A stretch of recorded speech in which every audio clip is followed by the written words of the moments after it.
problemas respiratorios y patología de la ventilación. Los objetivos de esta clase son comprender y asimilar el estudio diagnóstico del paciente con dolor torácico, disnea, tos y hemoptisis. Luego analizaremos las causas y entenderemos el manejo del paciente con derrame pleural, atelectasias y neumotórax. Y un tercer punto a desarrollar es conocer la clínica del nódulo pulmonar solitario y del cáncer de pulmón.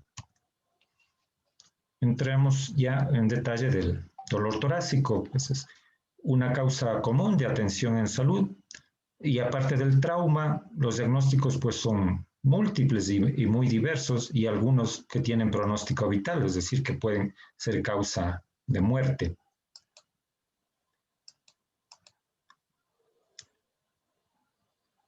Vamos a empezar a revisar este tipo de preguntas. Nos van a ayudar a entender o a pensar en qué causas pueden ser. Por ejemplo, me pregunto yo, ¿el dolor puede deberse a una enfermedad potencialmente letal? Entonces tendré que inmediatamente tratar de descartar angina inestable, es decir, paciente que puede estar infartándose, que tenga una disección aórtica, un neumotórax de tensión o una embolia pulmonar masiva que pueden ser causa de muerte. La segunda pregunta que me hago es una enfermedad crónica que podría llevar también a complicaciones graves y aquí está la angina estable que igual puede transformarse en inestable y luego en infarto, una estenosis aórtica severa, una hipertensión arterial pulmonar severa que también podrían complicarse en algún momento. La tercera pregunta que me hago es, ¿el dolor es por una enfermedad crónica tratable? Es decir, no tengo tanta urgencia, pero debo pensarla, el reflujo gastroesofágico, el espasmo esofágico difuso que puede similar a la angina, un problema de discopatía cervical o artritis del hombro o artrosis de la columna, las costocondritis que se podrían confundir también con dolor en el tórax anterior, la enfermedad de ácido péptica, una patología biliar e incluso los estados de ansiedad, ¿no? Que pueden simular pues un dolor torácico agudo. La cuarta pregunta que me hago es, ¿la enfermedad requiere un tratamiento específico? Sí, claro, sí. Ya diagnostica una pericarditis, una neumonía, una pleuritis o incluso un simple, aunque no, por eso puede dejar de ser muy severo, un herpes zóster y puedo tener más tranquilidad para el manejo. Entonces me ayudo en la anamnesis para tomar en consideración las características, la ubicación, el patrón del dolor, factores modificantes y también síntomas asociados que pueden haber. Y empezamos determinando si es un dolor opresivo, pues pensamos en isquemia miocárdica, es decir, un infarto, una embolia pulmonar, una pericarditis aguda o un espasmo esofágico severo. Si el dolor se empunta del costado, ya nos indica que es un trastorno pleurítico, es decir, inflamación pleural. Y si el paciente nos refiere a un dolor desgarrante, pues pensamos en disección aórtica. En cuanto a la ubicación del dolor, si es retroesternal y está irradiado al cuello, a la mandíbula, hombros o brazos, pues pensamos en isquemia de miocardio o el infarto a la cabeza. Si el dolor se localiza entre los omóplatos, es un síndrome aórtico agudo. Y si está localizado a nivel del trapecio, pues es un punto de irradiación desde patología del pericardio. De acuerdo al patrón del dolor, si se presenta en la mañana, aumenta con la actividad, mejora con el reposo, pues ahí pienso igual en isquemia miocárdica. Si alcanza el dolor su máxima intensidad de inmediato, entonces eso se presenta en disección aórtica, en la embolia pulmonar masiva o en el neumotórax espontáneo. Son factores modificantes. Por ejemplo, el paciente se queda en reposo, sentado, deja de caminar, hay que pensar en isquemia miocárdica. Si el dolor cambia con el movimiento del miembro superior del cuello, entonces de pronto tenga un origen musculoesquelético. Si el dolor empeora en el decúbito, es decir, al momento de acostarse, y se alivia al sentarse o incluso al ponerse hacia adelante con el tronco, eso es característico de la pericarditis.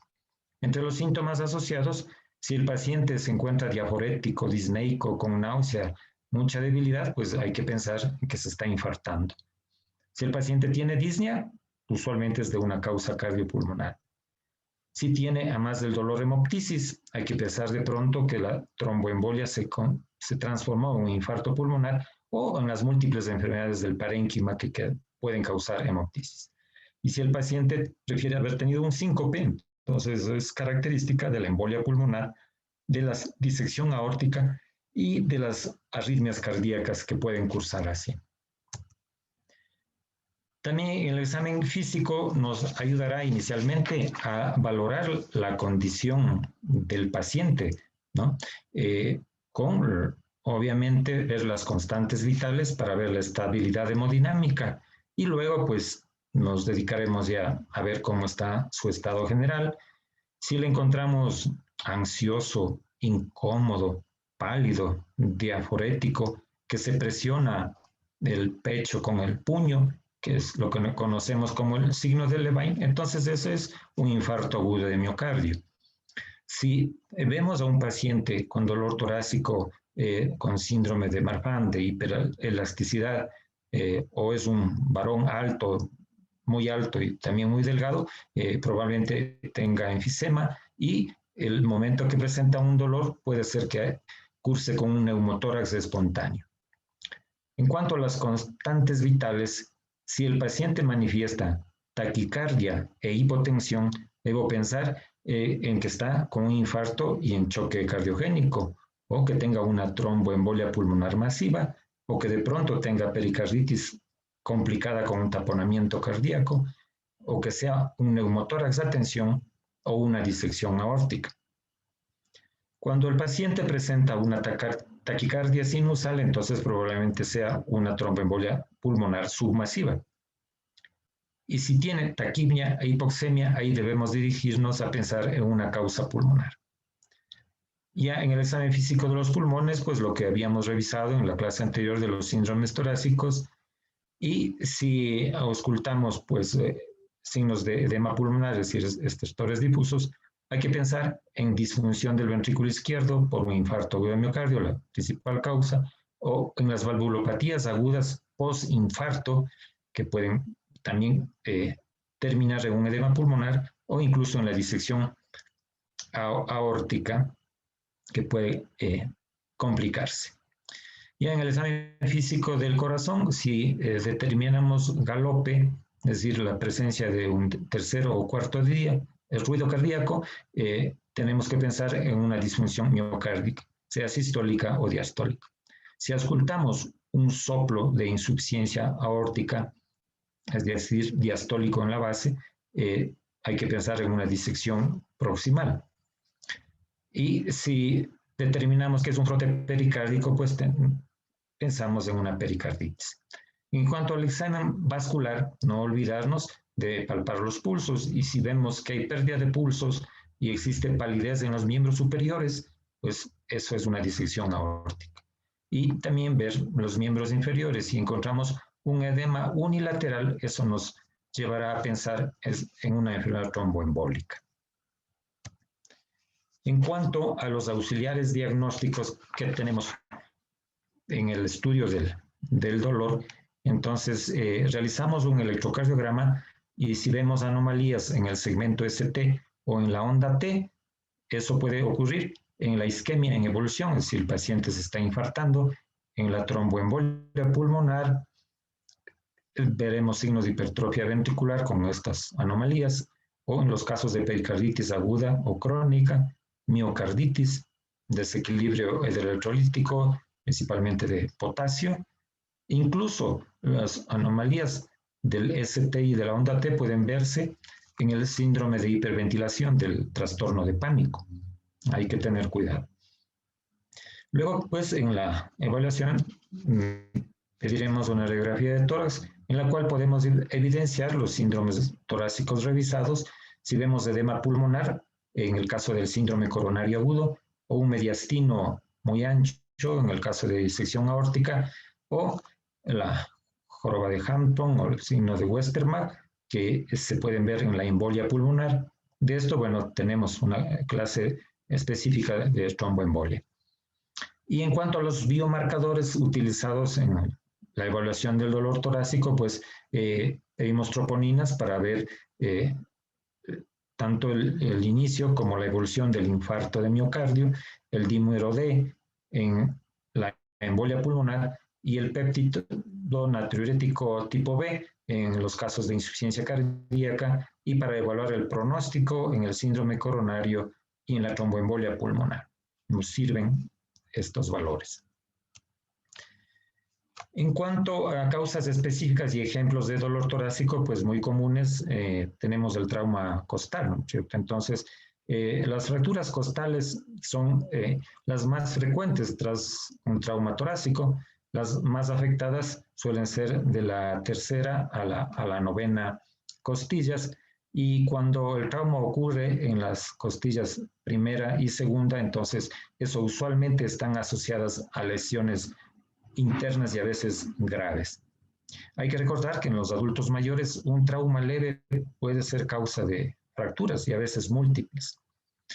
Entonces, claro, la tomografía en la imagen aquí con reconstrucción 3D, pues nos sirve para aclarar, ¿no? A veces que tengamos dudas en las fracturas. Aquí vemos con una definición muy nítida cómo está en el mismo arco dos sitios de lesión, y entonces este puede ser el criterio diagnóstico para un tórax flotante. Entonces, en el manejo usualmente se utilizan, ¿no es cierto?, si es un trauma severo, los opiáceos tipo fentanilo o buprenorfina, o si no es muy severo, pues los AINES intravenosos. También se acostumbra mucho pues usar las técnicas regionales del bloqueo del nervio intercostal, ¿no es cierto? Se usa lidocaína, puede ser un corticoide de depósito, y no hay que tener temor en el uso. Cuando se aprende la técnica, pues es muy segura. Pero también, si no se tiene un buen cuidado, puede complicar produciendo un neumotórax. En cuanto a otro ejemplo de dolor torácico que también es muy común y a veces se confunde, ¿no?, especialmente antes del brote, hablamos del herpes zóster. Entonces, las manifestaciones clínicas se dividen en tres fases: una preeruptiva, una eruptiva y una fase crónica. La fase preeruptiva se caracteriza por fenómenos sensitivos en uno o más dermatomas y dura entre 1 y hasta 10 días. En promedio son 2 días. Aparece dolor, prurito o parestesias.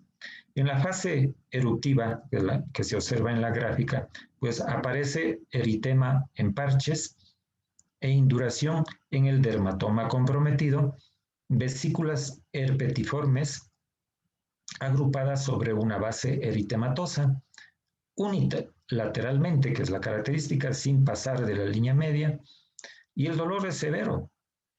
El problema es que a veces no se ven vesículas o a veces hay una o dos vesículas.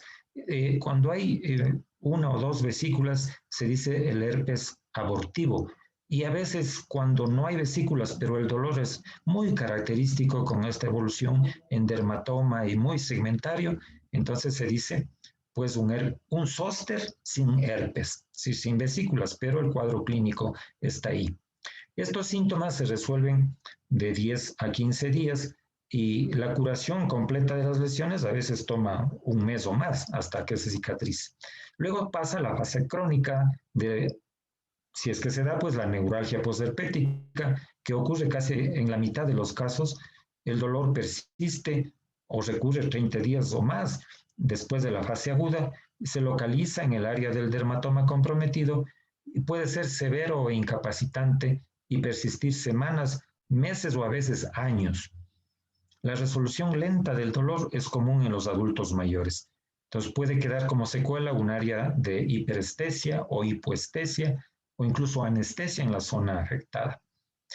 El manejo incluye pues tratamientos tópicos, como es la solución de acetato de aluminio al 5%, que se llama solución de Burrow, que está para aplicarse en compresas por 30 minutos cada 4 o 6 horas. También utilizamos la solución de calamina, usualmente mezclada con un antihistamínico que alivia el prurito y las ganas de rascarse, con la consecuente sobreinfección que puede haber, y el uso, ¿no es cierto?, de analgésicos para alivio del dolor, que puede ser acetaminofén, 2 a 3 gramos al día inicialmente, el uso de AINES, sean COX o tanto selectivos como no selectivos, de acuerdo a la condición del paciente, y el uso pues, de antidepresivos tricíclicos como coadyuvantes de la analgesia.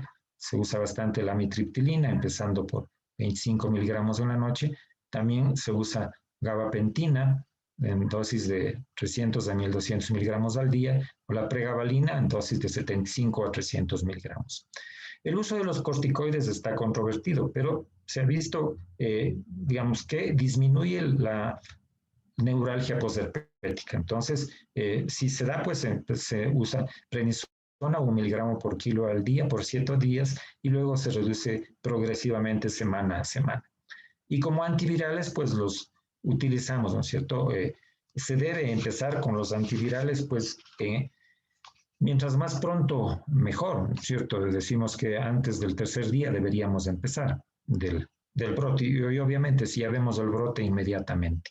La dosis recomendada, 800 miligramos cada 4 horas, 5 dosis al día por 7 a 10 días, de acuerdo a la extensión de los dermatomas comprometidos. Vanciclovir, que se usa menos, valaciclovir, si se usa también, 1 gramo cada 8 horas por 7 días. Y está a disposición, pues, vacunas de virus vivos o atenuados, como el Zostavax, o vacuna recombinante de varicela, se llama Shingrix, que pues reducen la incidencia del herpes zóster y están indicados en personas mayores de 50 años. Vamos a seguir con otro problema que es la disnea, ¿no es cierto? Entonces, disnea es la sensación subjetiva de una respiración incómoda, se debe a problemas cardiopulmonares que aumentan el estímulo respiratorio, incrementan el trabajo de la respiración o estimulan a los receptores específicos presentes ya sea en el corazón, los pulmones o en los vasos pulmonares. Entonces tenemos causas del aparato respiratorio, del aparato cardiovascular y, como habíamos presentado una pregunta en el pretest, pues de los aparatos respiratorio y cardiovascular normales. En cuanto a la disnea del aparato respiratorio, tenemos que pensar, ¿no es cierto?, en enfermedades de las vías respiratorias como el asma y EPOC, en trastornos de la pared torácica como una rigidez por cifoescoliosis severa, una debilidad en los casos de miastenia gravis y en trastornos del parénquima pulmonar como ocurre en la fibrosis pulmonar.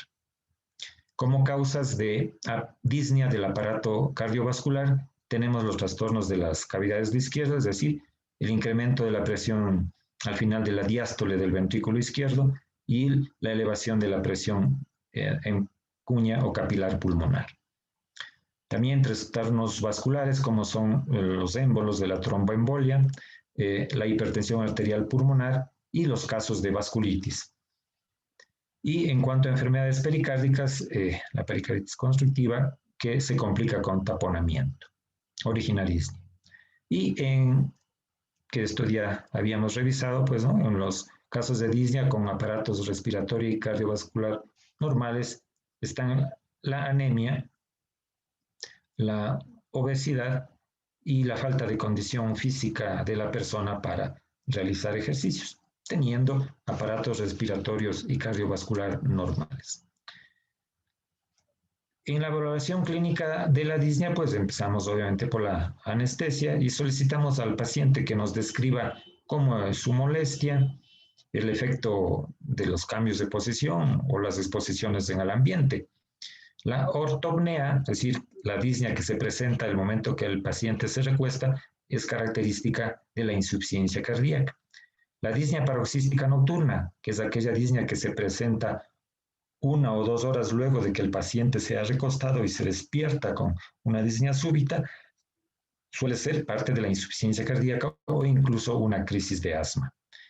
La disnea intermitente, es decir, que se presenta usualmente con el esfuerzo, hace reposo y cede y vuelve a aparecer. Entonces hay que pensar en isquemia miocárdica, el asma no tan severa o en la tromboembolia pulmonar no submasiva. En cuanto al examen físico, pues siempre debemos observar el aumento del trabajo respiratorio está dado por el empleo de los músculos accesorios. También tendremos que ver la simetría que hay en el tórax. Se buscan áreas de matidez, como para condensación o derrame, hiperresonancia, como para neumotórax, o la presencia de ruidos adventicios, también que podríamos ver en una EPOC. En el examen de cardíaco pues, estamos viendo distensión venosa yugular, auscultación de soplos o ritmo de galope que nos indicarán que algo está pasando en el corazón y que la disnea es causada por patología cardíaca. Y buscaremos también, como se ve en la gráfica, pues el hipocaratismo digital que se ve en pacientes con neumopatía crónica, incluso a veces en cáncer pulmonar. Vamos al problema tos. Sabemos pues la tos cumple una función protectora de las vías respiratorias y de los pulmones. Es una manifestación esperada en una infección aguda de las vías respiratorias. Revisamos aquí el mecanismo de la tos espontánea, que se desencadena por un estímulo en las terminaciones sensitivas del reflejo tusígeno, que puede ser por químicos como la capsaicina o mecánicas como partículas en el aire contaminado. Las terminaciones nerviosas están distribuidas en todo el epitelio respiratorio, entonces empezando por la nariz, la faringe, toda la vía respiratoria, tráquea, bronquios, bronquiolos, hasta nivel alveolar. Y también hay receptores en el conducto auditivo externo, en el esófago, en la pleura y en el pericardio. Entonces, ¿cómo empieza el reflejo? Comprende una serie de acciones musculares. Primero, la inspiración profunda que antecede a la tos, pues lleva a un nivel óptimo la función de los músculos expiratorios. Luego, las cuerdas bucales se aproximan a la línea media, ocluyendo las vías respiratorias. Los músculos se contraen y aumenta la presión, que puede llegar hasta unos 300 milímetros de mercurio. Al ceder repentinamente la contracción, pues la laringe, entonces se abre la laringe y se expulsa el contenido por la contracción rápida de los músculos. Entonces, usualmente hablando de tos sintomática, por ejemplo, la que es propia de la bronquitis crónica en personas fumadoras por largo tiempo, pues dura solo unos segundos o minutos, produce un esputo mucoso de aspecto claro y no causa incomodidad. El paciente se acostumbra a tener esa tos y a expectorar. Entonces, la tos se suele dividir en aguda cuando es menor de 3 semanas, subaguda de entre 3 y 8 semanas y crónica en más de 8 semanas. En los casos agudos corresponde a descartar infección de las vías respiratorias, broncoaspiración, sea por reflujo, puede ser inhalación de sustancias químicas o humos nocivos del ambiente. En los casos ya subagudos hay que pensar que usualmente es una secuela de una traqueobronquitis, sea por una tosferina o el conocido como síndrome tusígeno postviral, que nos puede durar ese tiempo. Y en la tos crónica, pues hay procesos inflamatorios, procesos infecciosos, el cáncer o es de origen cardiovascular. ¿Qué hacemos? Entonces, usualmente pedimos una placa de tórax como un estudio diagnóstico y de pronto la radiografía de tórax nos viene normal, entonces ahí volvemos a la anamnesis, ¿no es cierto? Y a pensar en qué puede ser. Entonces, de pronto el paciente sea hipertenso y esté tomando antihipertensivos del tipo inhibidor de la enzima conversora de angiotensina. Entonces, sabemos que hasta el 30% de pacientes que toman los IECAS pueden tener tos, no dependen de la dosis. Esto es dada porque el IECA pues también interfiere con el metabolismo de bradicinina y por tanto estos actúan en las terminaciones sensitivas y lo que hacemos es suspender el IECA. Y si al mes de suspenderlo ya no hay tos, pues atribuimos a que ha sido el IECA el causante de la tos. Otro punto es el drenaje postnasal o retronasal, ¿cierto? Esto es igual, como hemos visto, hay receptores en la hipofaringe y esto hace que se broncoaspire la secreción. El paciente puede presentarse con carraspeo, se queja de esos estornudos, rinorrea. Al examen físico se ven secreciones mucosas o mucopurulentas, epitelio inflamado, incluso se puede encontrar pólipos nasales y en la orofaringe se ve como un empedrado característico de este drenaje postnasal. Otra patología a tener en cuenta es el reflujo gastroesofágico. Habíamos dicho que también hay receptores en la mucosa esofágica que se estimulan para la tos, igualmente por broncoaspiración del contenido gástrico, que puede luego transformarse en una bronquitis química. Y si esto no se logra controlar, puede terminar siendo una neumonitis días después. Y el cuarto caso que puede presentarse es lo que se denomina el asma variante de tos. Es decir, el paciente tiene tos, pero no hay sibilancias, ni disnea, ni sensación opresiva del tórax.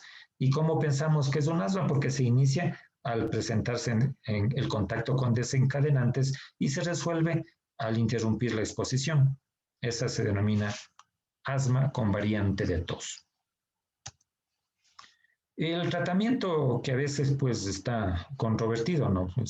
¿Para qué le dan? Bueno, tenemos a disposición. Hay casos como hemos dicho que si la tos idiopática y crónica, que puede ser tan frecuente, el paciente está muy molesto, entonces si no le damos nosotros, va y compra en la farmacia, ¿cierto? Entonces, pues hay que explicarle.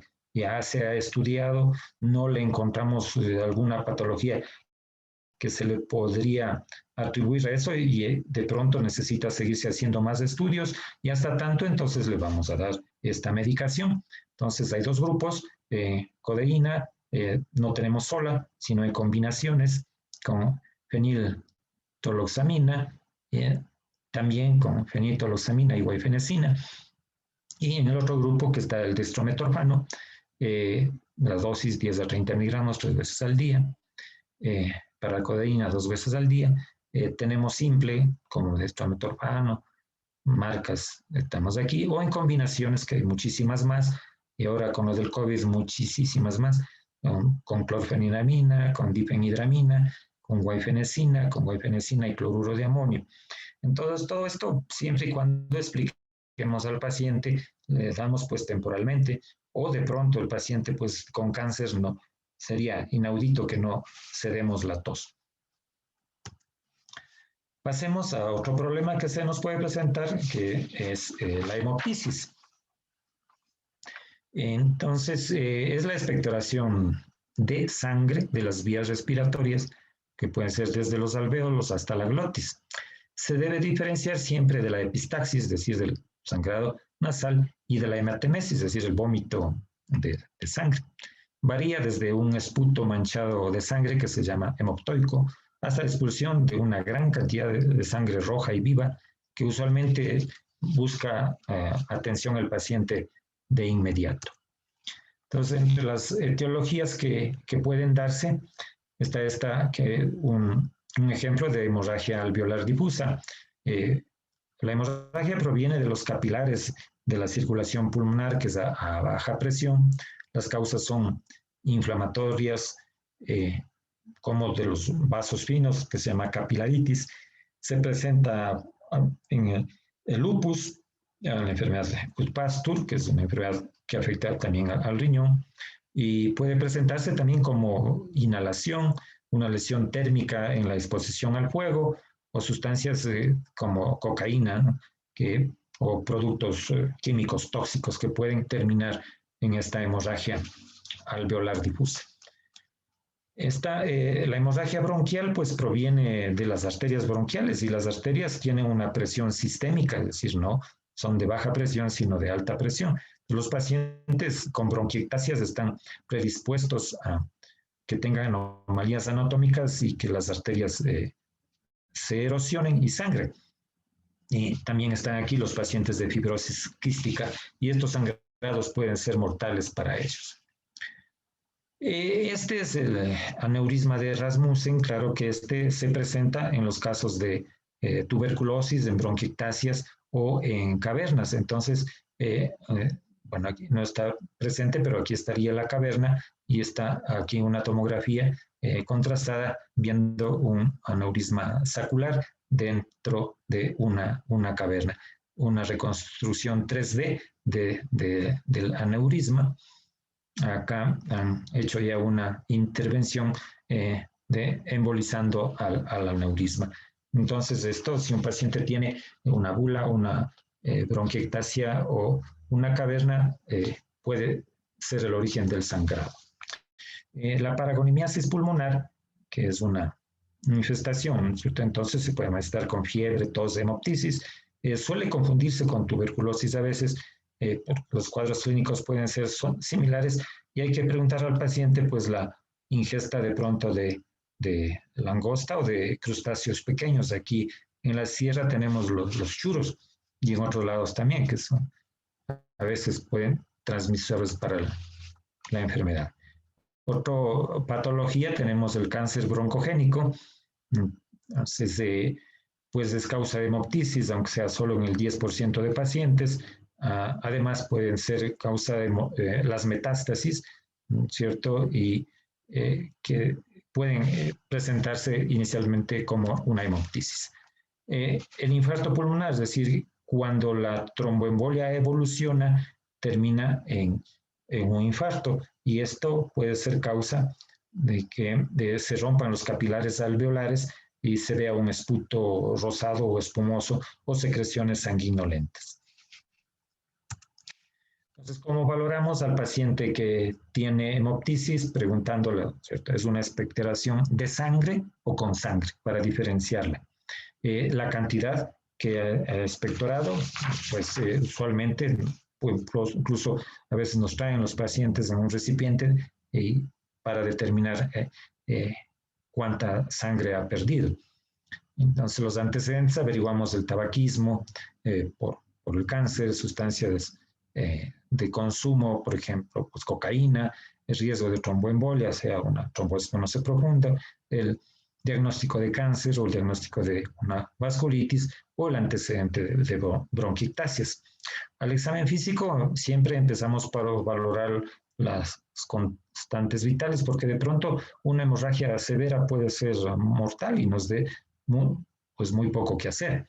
Examinamos siempre la nariz para descartar, como hemos dicho, epistaxis, la faringe para ver si hay sangrado retronasal, auscultamos los pulmones, el corazón, vemos las extremidades en busca de, por ejemplo, edema unilateral, hipocratismo digital que nos llevará a pensar en bronquiectasias y también telangiectasias que suelen estar en relación con fístulas arteriovenosas. Entonces aquí está un ejemplo de las telangiectasias en el síndrome del Rendu-Weber-Osler. ¿Cómo hacemos el diagnóstico de la hemoptisis? Pues una radiografía de tórax, una tomografía nos definirá mucho mejor, exámenes de hematocrito para valorar el estado de anemia del paciente, el número de plaquetas y los tiempos de coagulación para ver su estado de coagulación, la función renal y en un examen de orina, porque hemos dicho que puede haber patología pulmón-riñón como causa de hemoptisis y cuando existe esputo, además de la sangre, pues pedimos siempre Gram, el VAR y cultivos. Y si no hemos llegado a determinar, a veces es necesario recurrir a una broncoscopía. En cuanto al tratamiento de la hemoptisis, pues si es masiva, esta es una emergencia, hay que intubar al paciente, para evitar que la sangre pues vaya al pulmón sano y el paciente se muera con obstrucción. Necesitará una ventilación asistida, una intubación selectiva del lado que está del bronquio, donde vemos que aparece la sangre. Se recomienda la embolización angiográfica, aunque a veces esta puede tener sus complicaciones, porque la arteria también puede irrigar a la columna, la arteria que esté sangrando. Entonces, pues imagínense que embolizamos la arteria, el paciente para de sangrar y se queda parapléjico. Y a la final, pues también está la cirugía que puede ser salvadora. Esto les he presentado porque, bueno, vamos a empezar con patología de la ventilación y agradezco por las intervenciones que tuvieron el día martes y en realidad tuve yo una confusión cuando estábamos explicando, ¿no es cierto?, de la transmisión de la vibración vocal. Es decir, como el tip que está aquí, la transmisión de la voz está aumentada en la condensación, que es el ejemplo de aquí, y en el resto está disminuida. Entonces, porque esto actúa como una caja, pues que separa la transmisión de la vibración vocal. Repito mi agradecimiento por la observación y va a estar corregida en la presentación. Vamos a dedicarnos ahora a ver la patología del derrame pleural. Sabemos que normalmente se estima que 0.01 ml por kilo por hora entran al espacio pleural y los linfáticos pueden absorber hasta 20 ml por kilo por hora. Cuando la tasa de secreción desde los capilares pleurales o del espacio intersticial pulmonar excede la tasa de resorción, ocurre el derrame pleural. El derrame se clasifica como trasudado o exudado, ¿no? Entonces, para eso se utilizan los criterios de Lake. Para el trasudado, la relación de la LDH del líquido pleural frente a la LDH sérica es menor a 0,6. Las proteínas del líquido pleural sobre las proteínas del suero menor a 0,5 y la LDH del líquido pleural menor a 2/3 del límite superior normal de la LDH sérica. En el caso del exudado, pues obviamente es lo opuesto, ¿no es cierto? La relación LDH pleural con LDH sérica mayor a 0,6, proteínas de líquido sobre proteínas del suero mayor a 0,5 y la LDH de líquido mayor a 2/3 del límite superior de la sérica.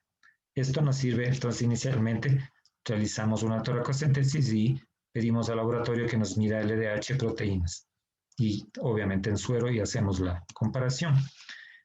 Entonces, entre las múltiples causas, pues puede ser, esta es una imagen aquí, ¿no es cierto?, de una colección con una tremenda pared, un empiema, es un exudado de proteínas, leucocitos, piocitos, causados por usualmente una neumonía bacteriana subyacente. De pronto puede ser un absceso pulmonar abierto al espacio pleural, ¿no? Una invasión de una infección subdiafragmática, como ocurre en el absceso hepático, o infección producto de un trauma. Obviamente habrá fiebre, leucocitosis y signos inflamatorios. En cuanto al quilotórax, recordemos que el quilo pues se reúne en la cisterna a nivel abdominal, avanza por la pared torácica paralela a las vértebras, toma dos direcciones hacia las subclavias, por el lado izquierdo ingresa por fuera de la yugular interna y por el lado derecho también por fuera de la yugular. Entonces, este quilotórax pues, puede deberse a alteraciones ya sean de este conducto, ¿no es cierto?, a nivel del tubo digestivo o con cualquier trayecto hacia el ingreso a la circulación venosa central. Y usualmente es de origen maligno, a veces metabólico muy raramente. Y esto es así como se ve, ¿no?, como una leche en el drenaje del tórax. El hemotórax, pues sangre en la cavidad pleural, ¿no?, puede verse a una lesión traumática usualmente o complicación de una cirugía o de tumores malignos o de pronto la rotura de un aneurisma torácico. Cuando es escasa, es decir, unos 250 ml, puede absorberse y desaparecer unas 2 semanas sin complicaciones. Es moderado cuando llena 1/3 del tórax, como en este caso, y produce compresión pulmonar y requiere un drenaje, ¿no es cierto? Bueno, en este caso es un drenaje de un paciente con cáncer y aquí es un líquido sanguinolento más que sangre y la espuma de las proteínas. El neumotórax, entonces, ya habíamos anticipado la presencia de aire en el espacio pleural, causa un colapso parcial o completo del pulmón afectado. Puede ser el neumotórax espontáneo. Aquí vemos también la línea pleural y el espacio de aire. De hecho, entonces, ¿qué puede ser espontáneo? ¿No? Primario ocurre en personas sanas, que hemos dicho delgadas, altas, que pueden fumar o tener antecedentes familiares. Suele localizarse en los vértices pulmonares. El secundario, en cambio, se presenta ya en enfermedades como el enfisema, el asma, la tuberculosis. A veces pues hay un neumotórax que se presenta en mujeres después del inicio de la menstruación, se llama catamenial y está en relación con endometriosis, tanto a nivel de la pleura diafragmática o de otro sitio pleural. El neumotórax a tensión, pues es una patología que puede quitar la vida al paciente. Se presenta cuando la presión intrapleural excede a la presión atmosférica. La lesión permite que entre aire al espacio pleural, pero que no pueda salir del espacio. Entonces, ¿qué causa? Un desplazamiento del mediastino, ¿no? Vamos aquí, la tráquea desviada hacia un lado, el pulmón colapsado y obviamente esto hace que se presione la vena cava inferior, disminuye el retorno venoso y pues el paciente presenta un choque, ¿no? Inmediatamente hay taquicardia, distensión de las yugulares, que no puede tampoco ingresar la sangre, palpamos enfisema subcutáneo, y obviamente termina en paro cardiorrespiratorio. Puede este neumotórax de tensión desarrollarse en cualquier tipo de neumotórax, puede ser en el espontáneo, en el traumático, ¿no? O incluso por efectos del barotrauma en la ventilación mecánica, pues esto hay que tener mucho cuidado. El tratamiento del neumotórax pues depende de la causa, ¿no es cierto? Pero si estamos en la calle, como ustedes han de haber dicho, pues en el nivel de atención prehospitalario, pues viene ya el paciente colocado un pequeño catrón, puede ser aquí, que permita pues que salga el aire y eso es lo que hemos dicho, que el mecanismo es que no puede salir el aire, ¿cierto? Entra y no sale, entonces tenemos que nosotros hacer un pinchazo para que evacuar el aire y eso salva la vida del paciente. Vamos a pasar ahora al problema de atelectasia, definida como la expansión incompleta de un segmento o un lóbulo o de todo un pulmón. Existen tres mecanismos de la producción de la atelectasia. El mecanismo de resorción, como se ve aquí, se debe a la obstrucción completa de una vía aérea, en este caso un bronquio secundario, lo que produce que el oxígeno de este nivel de los alvéolos pues se pierda, ¿cierto? Pero la sangre seguirá circulando por ese sitio. La atelectasia por compresión, en cambio, resulta cuando la cavidad pleural se llena parcial o completamente, sea de líquido, de sangre o de aire, y la atelectasia por contracción, en cambio, ocurre cuando cambios fibróticos locales o generalizados, especialmente como secuelas de TB o fibrosis, pues impiden, o de la pleura, ¿no es cierto?, impiden la expansión completa. La sospecha de la atelectasia pues se confirma con la radiografía de tórax. Entonces la tomografía se emplea para ubicar exactamente, por ejemplo, el nivel de la obstrucción bronquial. El tratamiento obviamente va dirigido a la causa de base de la atelectasia. Es muy común que veamos atelectasias, bueno, no tan severas, pero unas segmentarias basales, hemos dicho, en el posoperatorio de los pacientes, sea de cirugía abdominal o cirugía de cadera. Entonces ahí pues está indicado pues una oxigenación adecuada, el drenaje postural, la percusión, vibración, incluso el uso de fluidificantes para favorecer la expectoración y la deambulación temprana. Vamos ahora a revisar lo que es el nódulo pulmonar solitario. En la imagen que se ve aquí, bueno, si no estuviera la flecha, pues a veces uno se pierde, ¿no es cierto? Porque aquí vemos una imagen compuesta, podríamos decir, entre el segmento posterior costal y un segmento anterior de la costilla, y justo en el cruce ha habido un nódulo, ¿no es cierto? Entonces, es una imagen radiológica bien definida, de menos de 3 centímetros. También esto verán en detalle con la doctora Liz, rodeada de parénquima pulmonar, no topelilio o el mediastino, no se asocia con adenomegalias, ni atelectasias ni derrame pleural.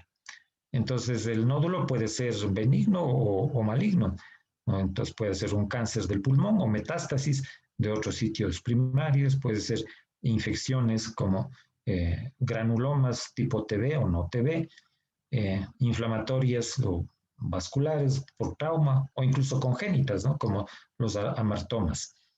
Entonces, la variación del tamaño del nódulo, como se demuestra acá, en el tiempo determina la probabilidad de malignidad. Aquellos nódulos que crecen y luego disminuyen de tamaño usualmente son inflamatorios. El crecimiento que se ve durante el seguimiento, entonces es lo que determina si un nódulo es benigno o maligno. Entonces esto varía entre 20 y 200 días, es decir, puede ser entre un mes y hasta en 2 años. Si no ha cambiado, obviamente seguro que no es maligno, pero aquel que incrementa su diámetro, pues nos hace sospechar en malignidad. Finalmente vamos a ver algo de cáncer pulmonar. Recordamos que el tabaquismo es la causa más del 80% del cáncer de pulmón. El riesgo obviamente incrementa con la cantidad de tabaco consumido. Otro factor de riesgo, la exposición al asbesto, y si fuma todavía con más razón. Hay 4 tipos de cánceres pulmonares. Tanto el tipo epidermoide como el de células pequeñas presentan tumoraciones centrales, mientras que los adenocarcinomas y los tumores de células grandes se manifiestan como nódulos o tumoraciones periféricas. Entonces, los tumores endobronquiales pueden causar tos, hemoptisis, sibilancias, estridor, disnea o neumonías. Estas lesiones periféricas suelen causar dolor, disneas y otros síntomas derivados también como una cavitación. Entonces, la diseminación del cáncer puede producir obstrucción a nivel bronquial o traqueal, disfagia, ronquera, el síndrome de Horner, síndrome de vena cava, derrame pleural, insuficiencias respiratorias, y las metástasis suelen ir al cerebro, huesos, hígado o médula espinal. Obviamente el paciente presentará síntomas sistémicos de pérdida de peso, anorexia e incluso fiebre. Muchas gracias por su atención y vamos a esperar que se presenten